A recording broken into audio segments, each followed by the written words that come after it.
Hi guys, ನಮ್ಮ ಉತ್ತರ ಕರ್ನಾಟಕದ ಊಟ ಯಾವ 5 ಸ್ಟಾರ್ ಹೋಟೆಲಲ್ಲೂ ಸಿಗಲ್ರಿ. ಅಂಥ ಅದ್ಭುತವಾದ ಊಟ ನೋಡ್ರಿ.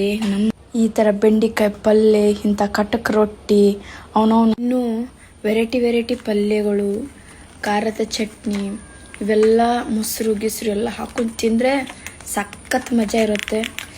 ಅದರಂಥ ಸ್ವರ್ಗನೇ ಯಾವುದೂ ಇಲ್ಲರಿ ಗೈಸ್. ಆದರೆ ನಮಗೆ ಆ ಪುಣ್ಯ ಇಲ್ಲ. ಸಿಕ್ಕಿದ್ದು ಯಾವಾಗಾರ ಒಮ್ಮೊಮ್ಮೆ ಸಿಗುತ್ತೆ, ಅದಕ್ಕೆ ತಿನ್ನಕತ್ತೀವಿ.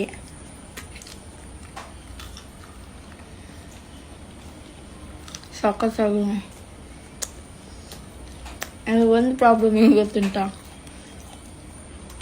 ಈ ರೊಟ್ಟಿ ತುಂಬ ಕಡಕಾಗಿರುತ್ತಲ್ಲ, ತಿನ್ಬೇಕಾದ್ರೆ ಬಾಯಿಗೆ ಹಲ್ಲಿಗೆ ಚೂಸ್ತಾವೆ. ಇದು ಬಿಸಿ ಇರುವಾಗ ಚಂದ, ಆದರೂ ಪರವಾಗಿಲ್ಲ, ಟೇಸ್ಟ್ ಇದೆ.